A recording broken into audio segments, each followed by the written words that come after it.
day 3 of the card reveals, and we are ready to review all of the cards for Mage, Hunter, and Death Knight. I really hope you're enjoying these types of videos, and if you do, I might actually consider doing this for the future full sets as well. So drop a like and subscribe to the channel, and don't forget you can hire for some Hearthstone coaching. Now, let's check out the cards. You are not prepared! Okay, starting out with Mage, and we have a new secret, Summoning Ward. Secret, when your turn starts, summon a copy of your highest cost minion. This is definitely not the best secret Mage has to offer. Like we all know, Objection is MVP right now, Counterspell is also pretty busted, but things like this will keep the tension going, and they will not allow the opponent to actually leave your big minions on the board, even though right now I can't really think of what deck you're gonna be fitting this into, but who knows, maybe Elemental Mage really is gonna be something, and you are gonna definitely be very well motivated to be clearing that Ragnaros if a secret is up. It's also gonna be one extra annoying random secret to discover against you, and you will not exactly be able to actually test this thing before the next turn starts, so it will be keeping the tension going even on that front. But on the other hand, this is gonna be diluting the pool for the secrets for Mage, which is also kind of a good thing, for the opponent at least, so they don't get the objection as often randomly. The next new card is a Mage Hunter card, and this is a 5-mana 5/5 Elemental Naga. Mantle Shaper, costs 1 less for each spell you've cast while holding this. Cards like this usually are kinda OP, and this might not be so much different than the rest of them. So this might be dropping for 0 quite often for mages and hunters alike. So I really think this is going to be a pretty good card, if not now, in the future for sure. And we're definitely going to have to pay close attention to this one because it's definitely potentially a nerfable card. Sadly it's just a common though, so don't get your hopes up on dust. And so far my favorite card from the new mini set is gonna have to be the 3-mana Elemental Companion, which is again a Mage Hunter card, and this one summons a random Elemental Companion, and it can be Heifer, which is gonna make your spells cost 1 less, and it's a 4/2 elemental. We also have Luick, which gives you +2 spell power, and it's also a 2/4. And we have Mesho, which is a 4/4 that cannot be targeted. Obviously, these are all meant to sound like Heifer, Leok, and Misha, and that's kinda hilarious, honestly. Really nice flavor to the cards. The potential upside you get from those is also pretty decent. Only sad thing is it doesn't actually have any spell tribe on it. Definitely could have fit something like Arcane, I guess. It should be a nice support for Elemental Mage, and I wouldn't be surprised if Hunter picks this one up as well. Now moving down to the Death Knight and Hunter cards, starting off with the Hunter card. Again, we don't have the card library updated just yet, which is kind of a bummer, but I want to be giving this out as quick as possible to you guys, so let's just look at him like this. And we have a 1-mana Shimmering Shot, arcane spell that deals 1 damage, summon a random minion of that cost. Okay, so if you actually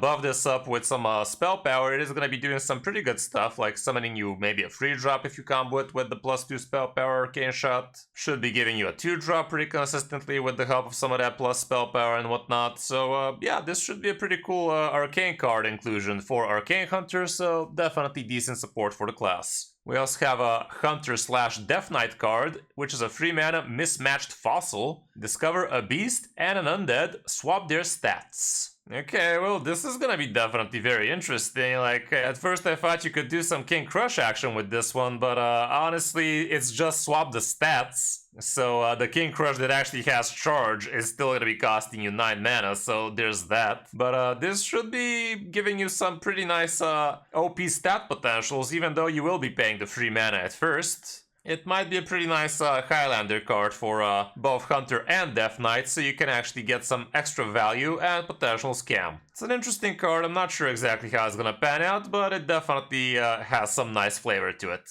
And the other card from this batch is the 6-mana 4/6 elemental Obsidian Revenant. Taunt, Death Rattle, summon 2 random Death Rattle minions that cost 3 or less. Okay, so it's a taunt, has decent stats, elemental, and it's also sitting at 6 mana. Not the most amazing thing to write home about, honestly, but it's definitely gonna be crazy good if you actually discover this one or get it summoned randomly, more like it, because that's gonna be giving you a lot of extra value while protecting your face. It's an interesting card, but I'm not exactly sure you would be running something like this in your deck in most cases. Heck, even in something like a Death Rattle Hunter, I'm not sure this is gonna be taking a spot in your deck, so it's just gonna be a great arena card and a great thing to be getting randomly, but I'm not really sure you will be putting this thing in your deck. And the last batch of cards is gonna be Death Knight plus Paladin. I actually missed out the Paladin on the intro, but yeah, we are also seeing some Paladin action today. Starting off with a 4-mana free weapon, which is just for Death Knight, and it's a red plus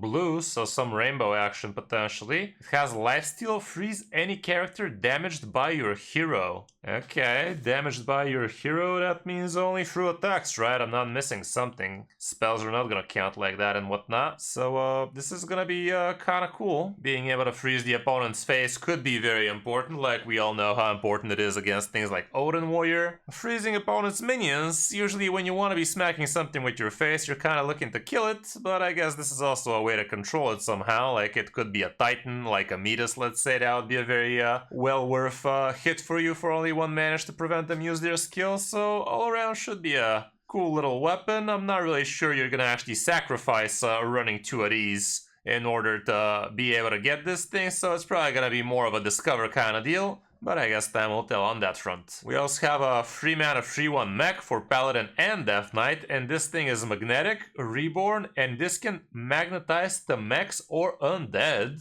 I mean, how exactly is this a Paladin card though? Like, what is the background to this thing? Feels a little bit weird in my book for lore purposes, I guess, but I guess it's a card.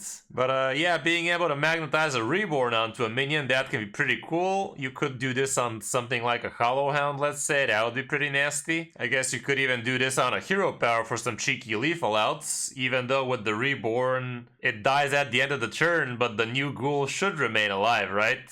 But either way, it's a little bit weird. But yeah, interesting card, but I'm really not sure how consistent this is of Hearthstone things, you know? Like, this definitely doesn't strike me as the most pally thing to be doing. But I guess this just could be used for good mechs on pally after all. Like, you're not supposed to be doing this on undeads, just like you're not supposed to do this on mechs when you're playing Death Knight anyway, aside from Pozic and whatnot. But yeah, this could be a cool little mech inclusion for pally, even though right now there's definitely not enough support to be thinking about that thing, now is there? But even slapping this on Zilliax can be insanely OP, so I guess it could fit again in some Highlander decks. And the last card is going to be a 2-mana spell, again for both classes, and this is Mining Casualties. Summon 2 1/1 Silverhand recruits with Death Rattle, summon a 1/1 Frail Ghoul, which is basically the Death Knight hero power. Well, that's kind of good for a 2-mana spell. Like, in the end of the day, getting a couple of tokens on the board for 2 mana, couple of Silverhands nonetheless,